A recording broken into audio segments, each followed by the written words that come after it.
ইফতারি সামনে রেখে দোয়া কবুল হয়। বিশ্বাস হয়? কি সামনে রেখে? সামনে ইফতারি। বসে থাকে আমরা তৃষ্ণায় সারাটা দিন, ছাতি ফেটে যায়। আল্লাহ দেখে, দেখতে দেখতে আল্লাহর একটা সফট কর্নার তৈরি হয়। এটাই সুযোগ কাজে লাগানোর, ঠিক কিনা? মুমিন যোগ্য যে কোপ মারে, সময় মতো কাজ করে, ঠিক কিনা?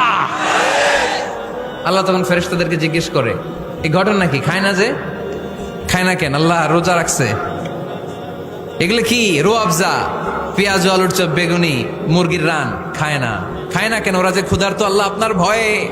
তাই কি চায়? আল্লাহ আপনার কাছে ক্ষমা চায়। ক্ষমা চায়, আল্লাহ রহমতের দরিয়ায় জোশ খেলে যায়। আল্লাহ তখন বলে, আমারে দেখছে নাকি ওরা? ফেরেশতারা বলে, না দেখে নাই। আমার জান্নাত জাহান্নাম দেখেছে? না দেখে নাই। আমারে না দেখে, জান্নাত জাহান্নাম না দেখে আমার এত ভয় করে। যাও, আজকের এই রোজার বিনিময়ে এখন বান্দা যা চাইবে সব কবুল করে নেব।